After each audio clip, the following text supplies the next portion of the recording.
I wanted to redo this commentary, guys, because 2 years ago when I recorded this initially, I hadn't studied any chess, so I have gotten much better with my chess commentary, and I wanted to redeem myself. So there you go. Queen's pawn opening. He moves the pawn 2 steps. That's abroad in Japan. Now, this is an interesting move that Overtflow does. Watch this. He only moves the king pawn there 1. So there's a knight move, a kingside knight move.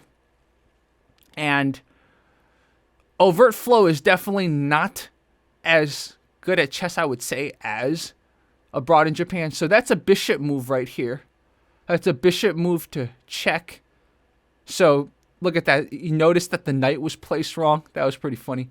So decides to use the pawn to defend against the check. So now he's threatening the bishop right there with his pawn.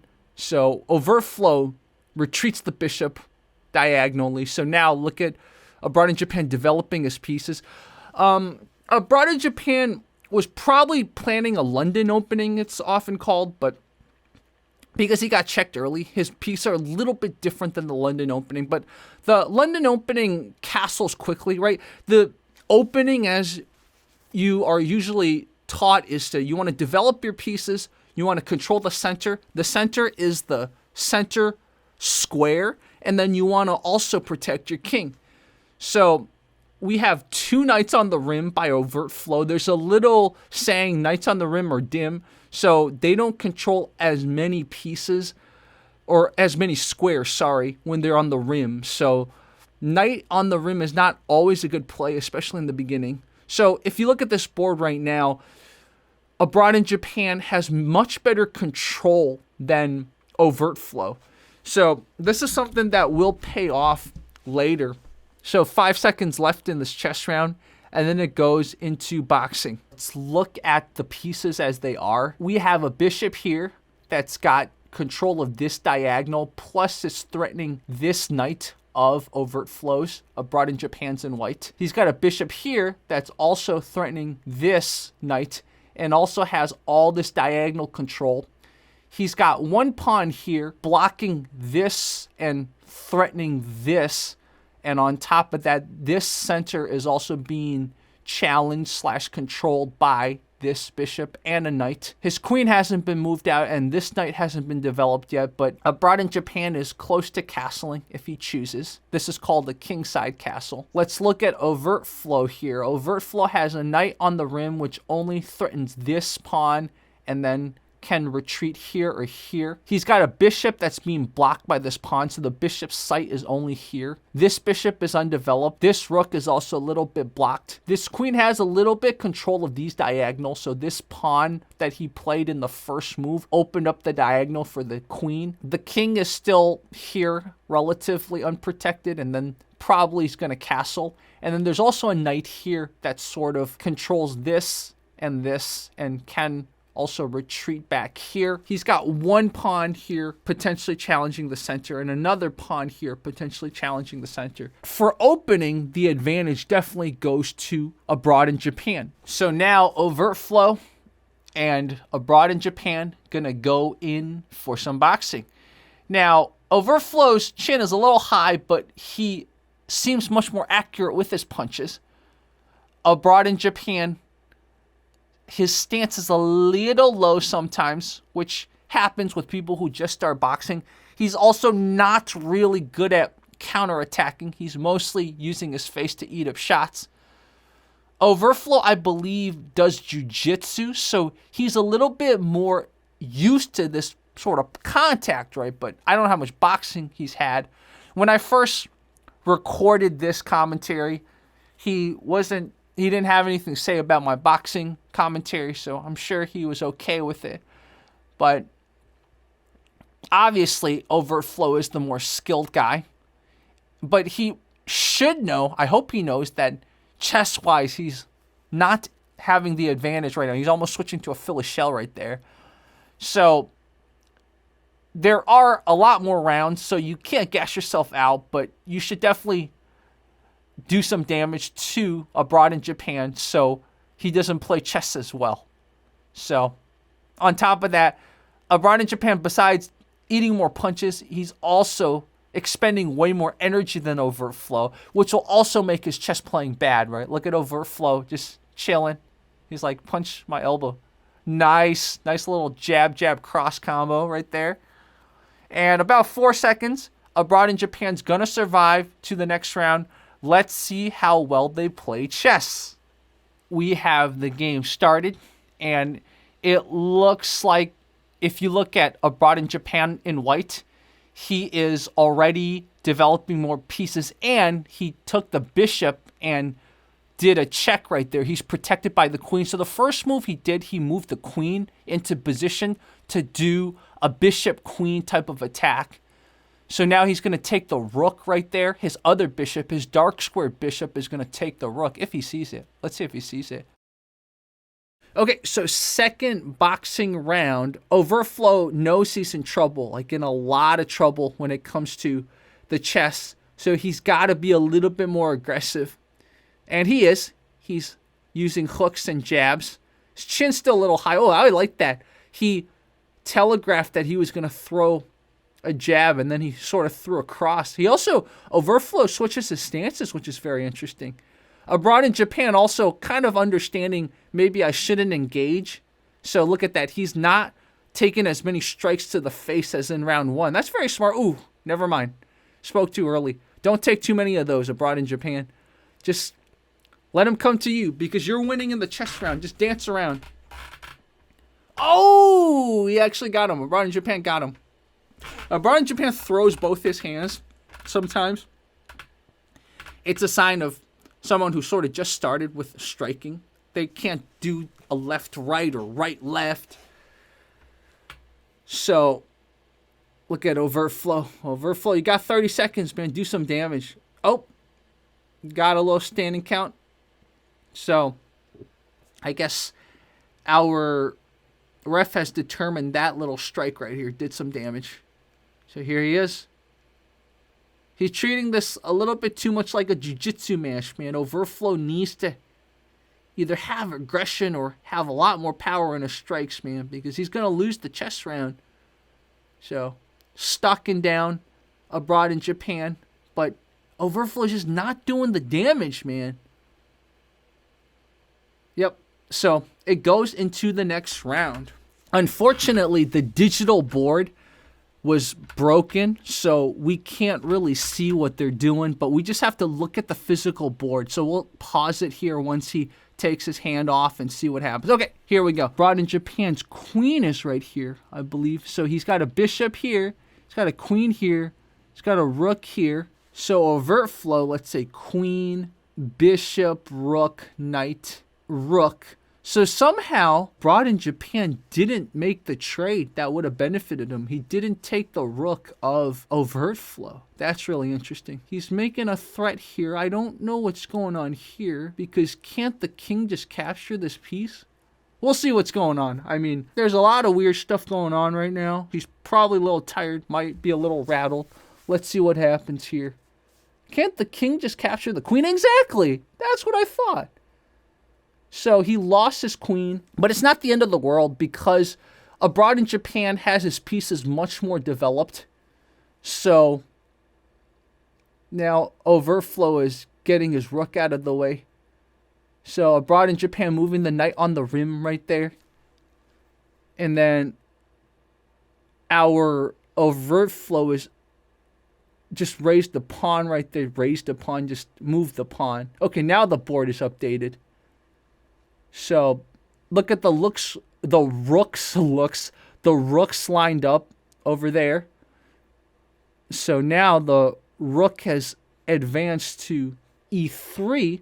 So I don't know what our man's trying to do here. Abroad in Japan, you probably should take that pawn. That's a free pawn for you. And I think the board has frozen again.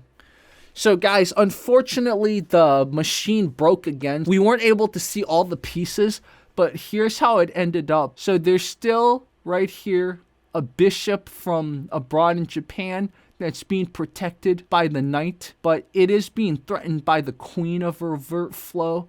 And then bishop is protecting the rook here. Now, we just saw that he lost his queen. He's down a very important piece, but his rook here is controlling this file, if you notice. You see that? And also on top of that, this knight has some very dangerous squares that it's controlling, although it is being threatened by this queen. So our man abroad in Japan needs to protect his knight soon, or else he's going to lose this knight. I don't think he has any other pieces right now to protect this knight. And there's a rook here that's blocking this pawn from being turned into a queen. But this pawn is very dangerously close, but it's also unprotected. So the board is definitely a mess. He no longer has that development advantage that he started the end of round 1 with. So here we go.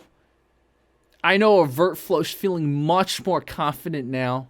So this is the next boxing round. In fact, it's the final boxing round.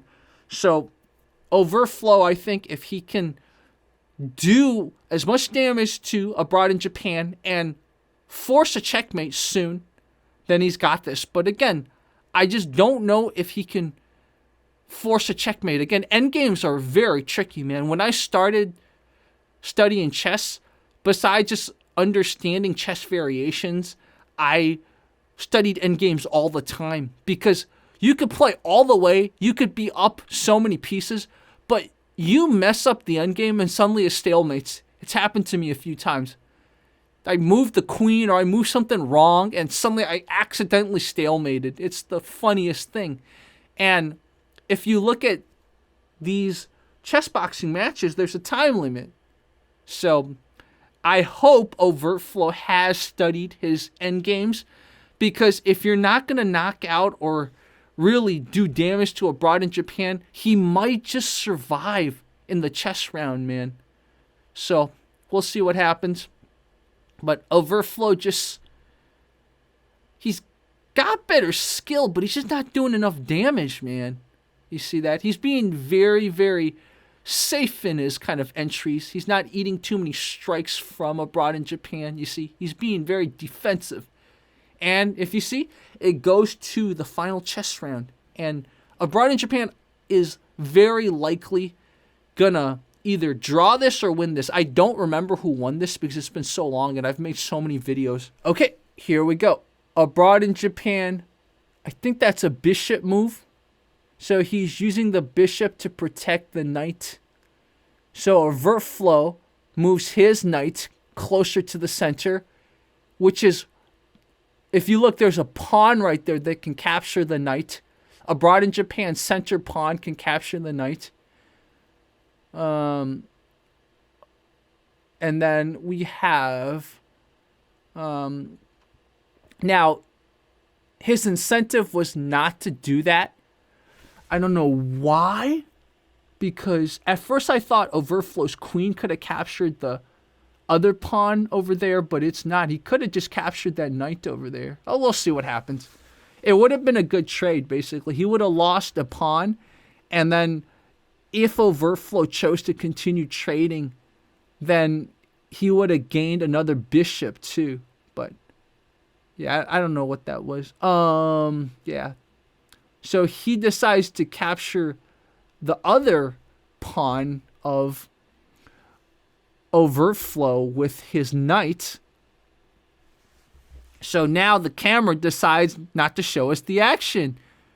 Jerry, the chess commentator, can't commentate. So somehow, abroad in Japan just loses his rook because the camera moved off, so we don't know what happened. So right now, if you look there, there's a risk of what's called a back rank checkmate.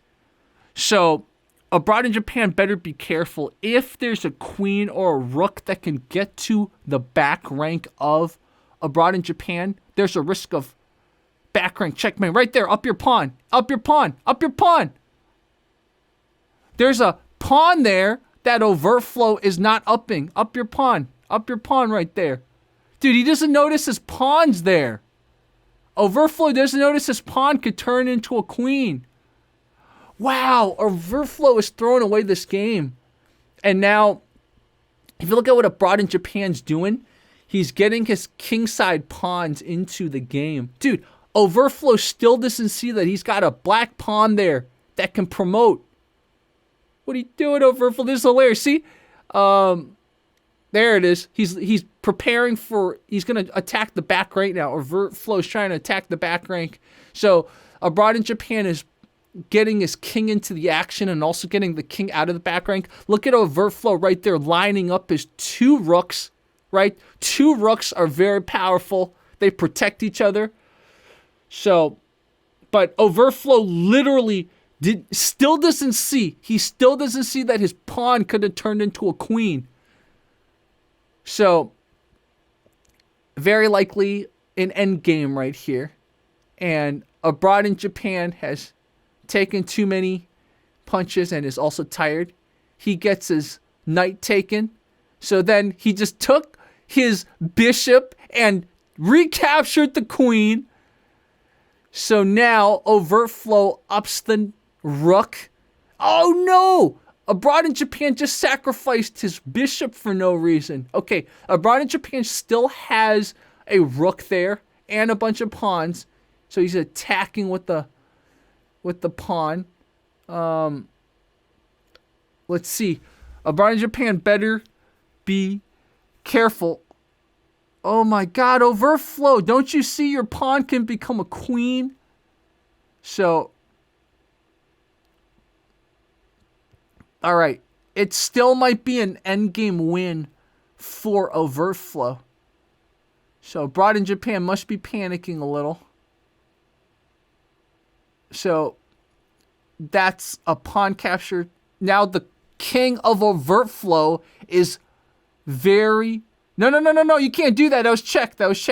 The king of Overtflow is very, very vulnerable. That's what I was going to say. He's got no defenders. So this is what happens. A lot of times when you're winning, you don't see the opponent's moves anymore. You think you have it. You don't realize that the opponent can come back from behind. So he moves his king. And... oh, why'd you do that? You lost your rook. Oh, that was so fail. He lost his other rook, too. He could have... now you lost your rook. Yeah. Yeah. So... Abroad in Japan actually won because Overtflow ran out of time. So for those of you who play chess, you know, depending on what system you're going... you have however many minutes total to make all your moves. Some chess games, every move you make, you gain a certain number of seconds back, but I don't think they played it this way. So every move you make, you have a clock that just counts down and it doesn't get replenished. So Overtflow lost because his clock ran out. So anyways, guys, I hope you enjoyed this commentary. I've been studying a lot of chess, so I was actually able to look at the board and sort of tell you what was going on because, again, their electronic board was broken. So I hope you guys enjoyed this commentary. I know it's much improved from the 2022, I think, when I first made this video. So I will keep playing chess and we will have a lot more. This is the year we get better at a lot of things, man. So Fight Commentary Breakdowns out.